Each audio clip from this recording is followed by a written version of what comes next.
Okay, so another important illustration. Please open up page number 25 and look at question number 1. Remember, the topic's name is weighted average cost of capital, WACC, which is also called as combined cost of capital. तो weighted average cost of capital में अभी हम एक एक करके सभी source की cost of capital calculate करेंगे और उनको उनके वेट्स से मल्टीप्लाई करेंगे. And remember, weights indicate the proportion of funds invested in a security. Weights का मतलब है कितना अमाउंट आप एक पर्टिकुलर सिक्योरिटी में इन्वेस्ट कर रहे हैं, उसका proportion. So weight indicates the proportion of funds invested in a security और उनको फिर आप कॉस्ट ऑफ कैपिटल से मल्टीप्लाई करेंगे. उसके बाद उनको ऐड करने पर जो आंसर आएगा उसको बोला जाता है weighted average cost of capital, which is also called as combined cost of capital. अब इस क्वेश्चन में दो पार्ट है. आप लोगों को बोला गया है weighted average cost of capital calculate करनी है, एक तो मार्केट वैल्यू वेट्स पर और एक बुक वैल्यू वेट्स पर. दोनों बार हम कैलकुलेट करते हैं. तो इस क्वेश्चन के अंदर आपको कुछ सेगमेंट दिया हुआ है. इस क्वेश्चन में सबसे पहले तो हमें सोर्सेज दे रखे हैं और सोर्सेज में पहला सोर्स क्या गिवन है क्वेश्चन के अंदर? Equity shares. Right, first source is for equity shares. अच्छा, इक्विटी शेयर्स का पहला कॉलम किसका दिया हुआ है इस क्वेश्चन में? Book value. तो अब बुक वैल्यू दे रखी है आपको और ये याद रखिएगा कि जब आपको बुक वैल्यू दिया जाएगा तो बुक वैल्यू पर कैलकुलेट करना है आपको weighted average cost of capital. उसके बाद इसमें एक और कॉलम दिया हुआ है मार्केट वैल्यू. तो मार्केट वैल्यू होगा फिर आपको मार्केट वैल्यू लेकर weighted average cost of capital निकालनी पड़ेगी. सबसे पहला काम हम करेंगे बुक वैल्यू के ऊपर. अब बुक वैल्यू पे कैसे होगा? इक्विटी शेयर्स कितनी वैल्यू दे रखी है इनकी? 2 lakh rupees. The worth is 2 lakh. Book value is given in rupees. Next source, preference shares. तो preference shares कितनी वैल्यू दे रखी है preference shares की? 1 lakh. And debentures. How much is the value of debenture? 2 lakhs. तो सबसे पहले book value वाला segment आ रहा है तो अब हम सारा काम करेंगे बुक वैल्यू के ऊपर. तो बुक वैल्यू पर पहले तो अपने कैलकुलेटर्स को यूज करके इनका टोटल करके बताओ. टोटल बुक वैल्यू फंड्स तो 5 lakhs. Right, this is quite easy to calculate. Book value worth आ रही है टोटल 5 lakhs. अब आपको पहले निकालने पड़ेंगे इनके वेट्स. वेट्स कैसे आएंगे? हर एक वैल्यू को टोटल से डिवाइड कर देना. सबसे पहले 2 लाख को डिवाइड किया 5 लाख से, तो 2 लाख अपॉन 5 लाख ये आ जाएगा आपके पास 0.40. फिर 1 लाख डिवाइडेड बाय 5 लाख, 1 लाख को टोटल 5 लाख से डिवाइड किया तो आ जाएगा 0.20 और 2 लाख बाय 5 लाख किया तो ये वापस आ जाएगा 0.40. तो वेट कैसे निकालना है आपको? वेट के लिए अपनी सारी वैल्यूज का टोटल करिएगा और उन सारी वैल्यूज का टोटल करने के बाद जब आप हर वैल्यू को टोटल से डिवाइड कर देंगे तब आपके पास आ जाते हैं weights, because weight indicates the proportion of funds invested in a security. तो नोट करिएगा यहाँ तक. उसके बाद फिर फर्दर हम आगे प्रोसीड करेंगे क्योंकि उसके बाद निकालनी पड़ेगी हमें यहाँ पर after tax cost of capital और एक बार वो आ जाएगी तब उनको कन्वर्ट करना पड़ेगा हमें के अंदर, क्योंकि कन्वर्ट करने के बाद फिर वेट्स को cost of capital in decimal से मल्टीप्लाई करेंगे तब जाकर आंसर आएगा weighted average cost of capital, because it is the summation of weights multiplied by cost of capital. के यहाँ पर किसको इंडिकेट कर रहा है? Cost of capital in decimal value. तो पहले तो हमारे पास वेट्स आ गए. अब after tax cost of capital. सबसे पहले हम after tax cost of capital निकालेंगे इक्विटी शेयर्स की. तो पहला सेगमेंट है इक्विटी शेयर्स. पढ़िए क्या दे रखी है इक्विटी शेयर्स की line? A company's equity share is currently selling for rupees 150, ठीक है। करंटली 150 रुपीज के ऊपर ये सेल किया जा रहा है। आगे चलकर दिया हुआ है, it is expected that the company will pay a dividend of ₹8 पर शेयर। यहाँ पर आपको गिवन है एक तो D1 की वैल्यू, D1 है ₹8 पर शेयर। D1 का फुल फॉर्म याद रखिएगा, एक्सपेक्टेड डिविडेंड। तो यहाँ पर एक्सपेक्टेड डिविडेंड दे रखा है और आगे दी हुई है growth rate. Growth rate is 7%। The company has to incur ₹5 per share as flotation cost। तो यहाँ पर एक फ्लोटेशन कॉस्ट भी दी हुई है। फ्लोटेशन कॉस्ट कितनी दी हुई है? ₹5। और करंट वैल्यू जो दे रखी है यहाँ पर इक्विटी शेयर की, वो दे रखी है ₹150, right. So the current value जिसके ऊपर ये शेयर बेचा जा रहा है, दैट इज ₹150। अब सबसे पहले तो हम कैलकुलेट करेंगे कॉस्ट ऑफ इक्विटी कैपिटल, और यहाँ पर ग्रोथ है तो ग्रोथ मॉडल लगेगा। फ्लोटेशन कॉस्ट है तो फ्लोटेशन कॉस्ट वाला फॉर्मूला लगेगा। फॉर्मूला था इसका D1 upon net proceeds into 100 plus growth rate, right. ये dividend yield plus growth model था, जहाँ पे डिविडेंड भी है, ग्रोथ भी है, और साथ ही साथ फ्लोटेशन कॉस्ट भी है। तो फ्लोटेशन कॉस्ट से पहले तो आप नेट प्रोसीड्स निकालेंगे। नेट प्रोसीड्स कैसे आएगी? जो भी आपकी प्राइस है, जहाँ 150 रुपए दे रखी है, इसमें से फ्लोटेशन कॉस्ट ₹5 माइनस किया तो हमारे पास नेट प्रोसीड्स कितना आ जाएगा? 145, राइट। 145 आया। अब हम KE कैलकुलेट करेंगे यहाँ पर। तो D1 था 8 अपॉन 145। अगर आपको फ्लोटेशन कॉस्ट नहीं दिया हुआ होता, फ्लोटेशन कॉस्ट का मतलब होता है कॉस्ट ऑफ इशू, जो इशू कर रहे हैं उस टाइम के एक्सपेंसेस, ये नहीं दिए हुए होते तब आप क्या करते? तब आप पूरी की पूरी मार्केट प्राइस 150 रुपए ले लेते। लेकिन यहाँ फ्लोटेशन कॉस्ट दिया हुआ है तो फ्लोटेशन कॉस्ट को पहले माइनस करके हमने कैलकुलेट किया net proceeds, right. Net proceeds निकाला, और ये ध्यान रखना अगर नेट प्रोसीड्स पर डिस्काउंट दिया है तो डिस्काउंट हमेशा माइनस होगा, और अगर प्रीमियम दिया हुआ है तो प्रीमियम हमेशा और हमेशा ऐड होता है। नेट प्रोसीड्स 3 तरीकों से निकलती हैं। पहले डिस्काउंट, जब डिस्काउंट होगा तो डिस्काउंट को माइनस करना पड़ेगा। कंपनी डिस्काउंट में बेच रही है अपने शेयर्स। प्रीमियम, प्रीमियम मतलब बेनिफिट है कंपनी को, फायदा मिल रहा है, वो ऐड करना पड़ेगा। और जब कोई डिस्काउंट नहीं होगा, प्रीमियम नहीं होगा, तो उसको बोला जाता है पार पर।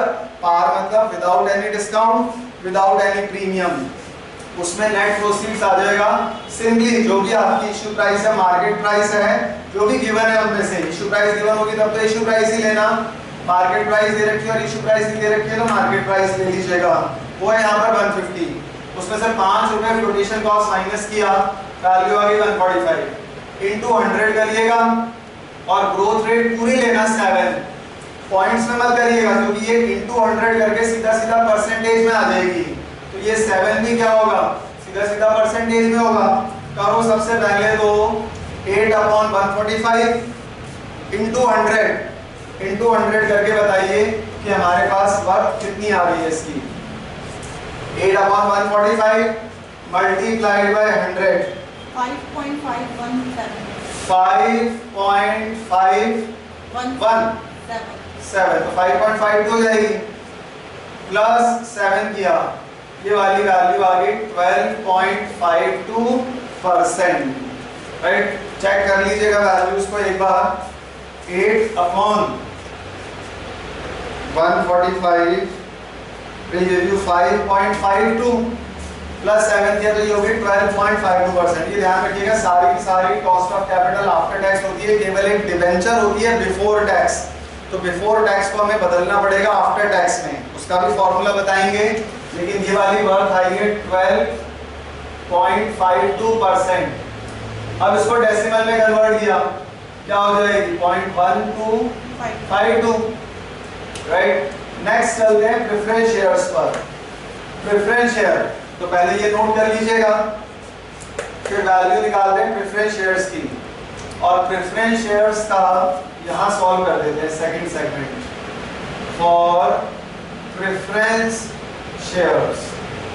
अब पढ़िए प्रेफरेंस शेयर्स के बारे में क्या इंफॉर्मेशन गिवन है हमें। 11% ₹100 फेस वैल्यू। अब एक चीज यहाँ पर फेस वैल्यू दे रखी है मतलब इशू प्राइस है ₹100 और उस पे डिविडेंड प्रेफरेंस शेयर्स पर भी डिविडेंड मिलता है और वो है 11%। तो 11% of ₹100 will be equal to ₹11। ये ध्यान रखना, डिविडेंड हमेशा फेस वैल्यू पर दिया जाता है। फेस वैल्यू है यहाँ पर ₹100। ₹100 का 11% कितना हो जाएगा? ₹11। अब आगे पढ़िएगा, आगे क्या गिवन है? Preference share will be sold for ₹125. However, the company will have to pay ₹6 per preference share in underwriting commission. यहाँ पर आपको फ्लोटेशन कॉस्ट दे रखा है। अंडरराइटिंग कमीशन का मतलब होता है फ्लोटेशन कॉस्ट। अब फ्लोटेशन कॉस्ट कितना दे रखा है? ₹6 पर प्रेफरेंस शेयर, राइट? ये ध्यान रखिएगा। फेस वैल्यू है ₹100, तो डिविडेंड तो हमेशा फेस वैल्यू में निकलेगा, वो है ₹11। इस क्वेश्चन में हमें नंबर ऑफ ईयर्स नहीं दे रखे, तो ये क्या हो जाएगा? इररिडीमेबल। और इररिडीमेबल का फॉर्मूला होता है cost of preference share KP. Cost of equity होता है केई, कॉस्ट ऑफ प्रेफरेंस शेयर होता है KP. It is dividend upon net proceeds into 100, right? अब ये नेट प्रोसीड्स कैसे आएगा? नेट प्रोसीड्स के अंदर आपको ये देखना है कि ये प्रेफरेंस शेयर कितने रुपए पर बेचे जा रहे हैं। ये बेचे जा रहे हैं ₹125 पर, 125 पर जा रहे हैं ये। और उसमें से फ्लोटेशन कॉस्ट कितनी माइनस करनी है? ₹6। तो 125 माइनस 6 किया, नेट प्रोसीड्स कितनी हो गई? 119। तो नेट प्रोसीड्स के बारे में ध्यान रखिएगा कि इशू प्राइस दे रखी है आपको, लेकिन इशू प्राइस कितनी है यहाँ पर? ₹119, राइट? ये ध्यान रखिएगा, ये शेयर्स फेस वैल्यू पर नहीं बेचे जा रहे हैं, फेस वैल्यू पे नहीं इशू हो रहे हैं। ये प्रेफरेंस शेयर्स किस पर इशू हो रहे हैं? इनका इशू प्राइस है यहाँ पर ₹125। 125 इशू प्राइस है, तो इसका मतलब 125 में से 6 माइनस किया। क्या माइनस करते हैं आप हमेशा? कॉस्ट ऑफ इशू, और वो है ₹6। तो 125 में से 6 माइनस किया, नेट रियलाइजेशन वैल्यू कितनी होगी कंपनी की? 190। तो अब आप 6 को 190 से डिवाइड करना और इनटू 100 करके बताइए ये सॉल्व करके कितना आ रहा है हमारा? 5.042। 5. Sorry, dividend is 11. Dividend is not 6. Dividend, the worth of dividend is 11. ₹11 का डिविडेंड है, फ्लोटेशन कॉस्ट ले लिया था। ₹11 डिविडेंड है, तो dividend is 11 upon net proceeds है यहाँ पर इस क्वेश्चन के अंदर 119। तो 11 अपॉन 119 इनटू 100 करिएगा और बताइए क्या वैल्यू आ रही है? 9.243। तो 9.24% हो जाएगा ये, right? 9.24% will be written as 0.0924 upon 100 कर दिया, क्योंकि यहाँ पर क्या आपको चाहिए? डेसिमल्स के अंदर। तो नोट करिएगा पहले यहाँ तक, फिर आगे बताते हैं डिवेंचर्स के बारे में।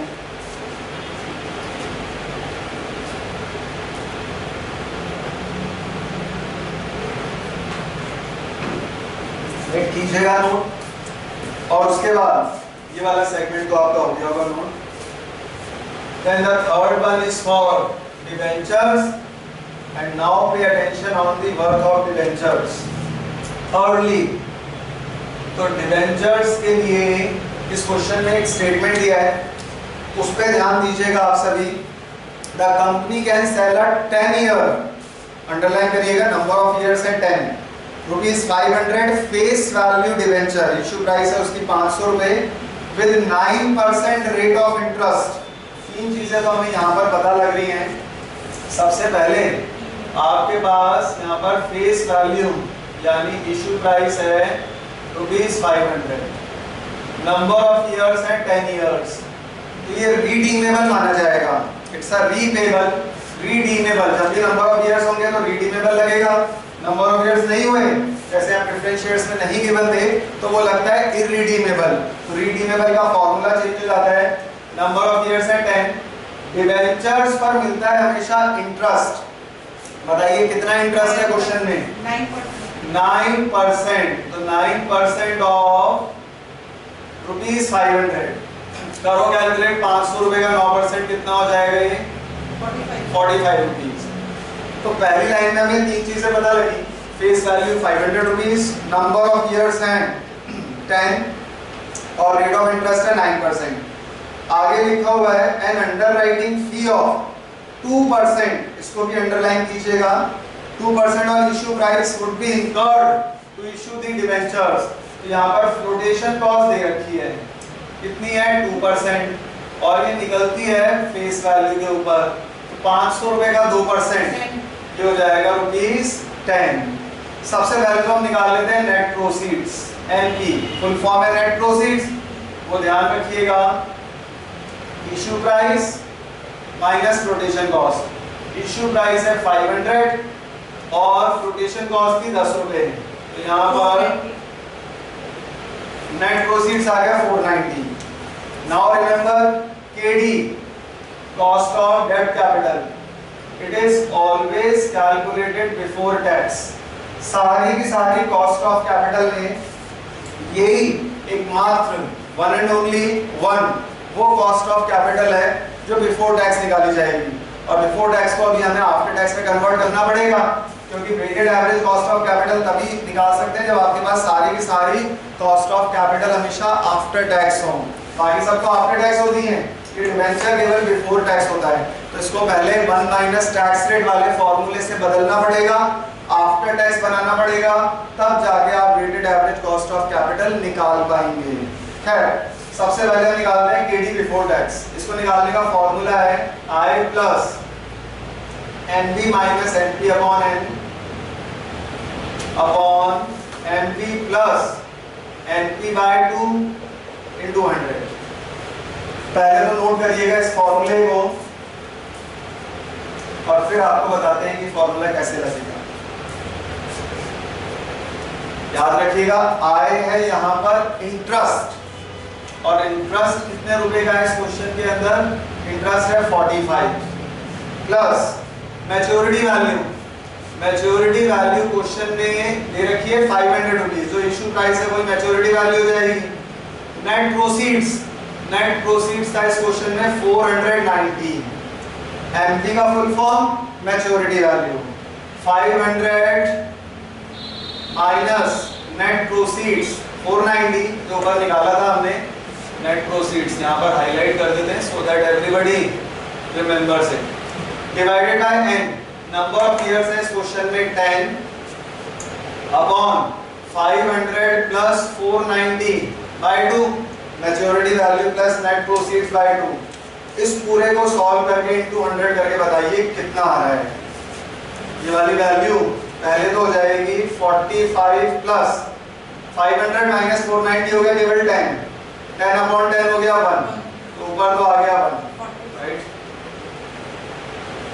और नीचे आ गया 500 प्लस 490 990 अपॉन 2 करिएगा 495, और जो आंसर आएगा लास्ट में उसको इनटू 100 कर देना, तो 46 डिवाइडेड बाय 495 इनटू 100, और बताइए केडी कितना आ रहा है।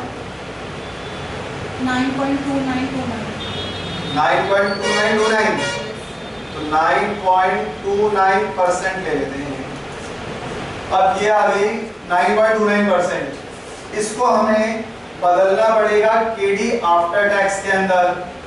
अब वो कैसे बदलेंगे हम, केडी आफ्टर टैक्स का फॉर्मूला याद रखिएगा, it is KD before tax into 1 minus tax rate.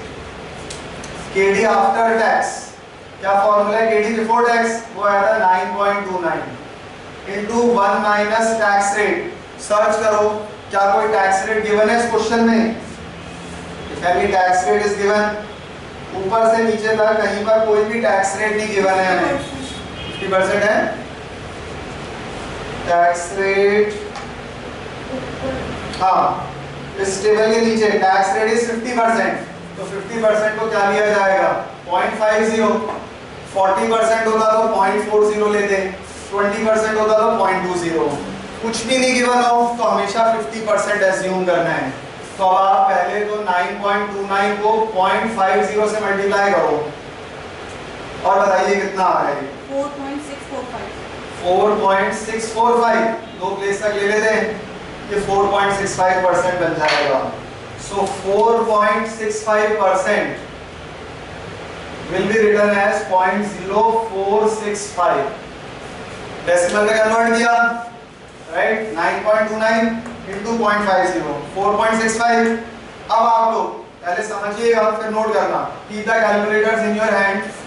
पहले 0.40 इस वेट को इसके सामने वाले k से मल्टीप्लाई करना है, 0.40 को 0.1252 से मल्टीप्लाई करो और बताओ कितना आ रहा है। 0.40 मल्टीप्लाइड बाय 0.1252, बताइए क्या है? 0.05008।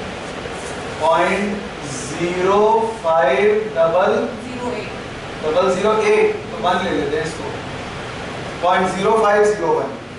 आगे करिए, क्लियर स्क्रीन करके, 0.20 मल्टीप्लाइड बाय 0.0924, 0.20 into 0.0924, 0.01848। 0.01848, इसको 5 ले लें, एक बार चेक करिएगा। 0.20 मल्टीप्लाइड बाय 0.0924, 0.01848, इसको राउंड ऑफ किया तो 0.0185 हो जाएगा।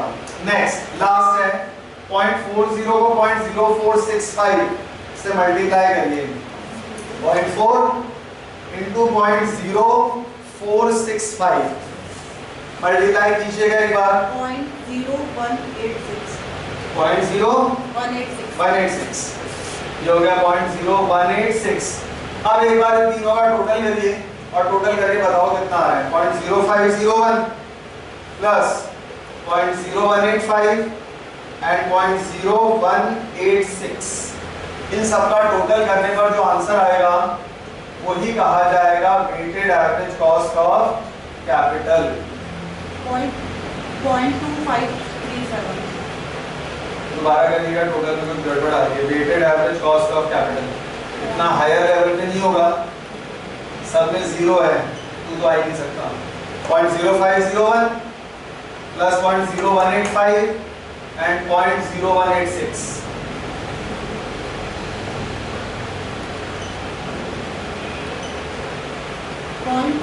0.0872।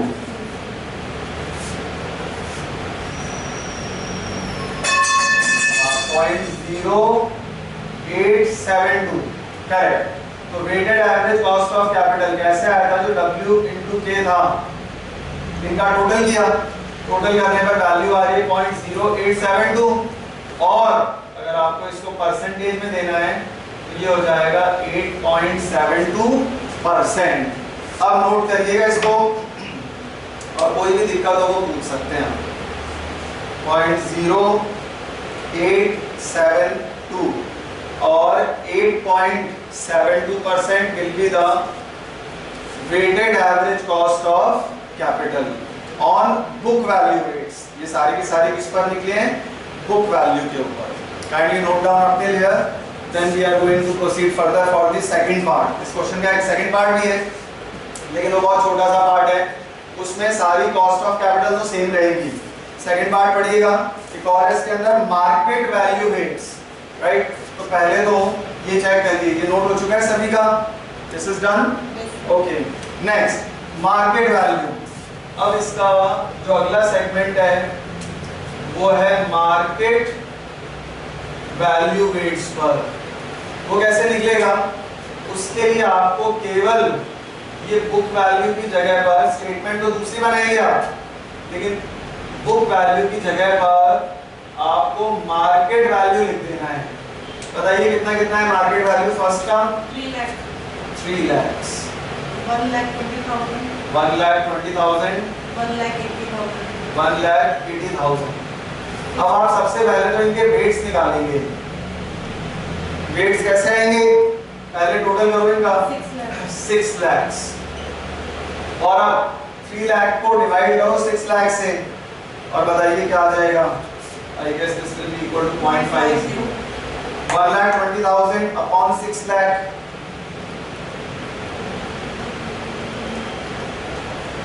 0.20. 1,80,000 upon 6 lakh. 0.3. अब क्या करना है आपको, वापस इन्हीं वेट्स को इनकी कॉस्ट ऑफ कैपिटल से मल्टीप्लाई करना है. कॉस्ट ऑफ कैपिटल नहीं चेंज होगी, they are going to remain same, right, क्योंकि उसके अंदर कोई ऐसा इंफॉर्मेशन नहीं दे रखा है जिससे मार्केट वैल्यू शेयर की बदली जा रही है, या प्रेफरेंस शेयर्स की रेट चेंज हो रही है, या ग्रोथ रेट चेंज हो रही है. तो आपकी after tax cost of capital बिल्कुल सेम रहेगी, बस मल्टीप्लाई करने पर आंसर थोड़ा सा चेंज हो जाएगा. और वो कहाँ चेंज होगा वो समझिएगा. कैलकुलेटर से 0.50 को मल्टीप्लाई करिए 0.1252 से और बताइए क्या वैल्यू आ रही है. 0.50 multiplied by 0.1252 0.0626. Next 0.20 into 0.0924. 0.2 into 0.0924. 0.01848. 1848. और लास्ट 0.30 को 0.0465 से मल्टीप्लाई करिएगा. 0.30 into 0.0465. 0.01395. 1395 क्या यूज है? 0.01395. अब 0.01395 को ऐड करो 0.01848. 0.01848 और 0.0626 ऐड करके बताइए कि टोटल कितना आ रहा है हमारे पास. 0.09503. 0.09503.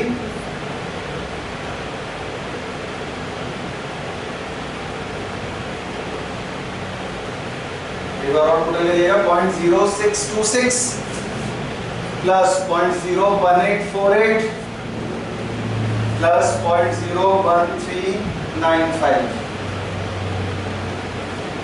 0.09503 ये वैल्यू आ रही है अल्टीमेटली. और 9.503%. तो प्लेस लिखना है तो 9.50% हो जाएगी.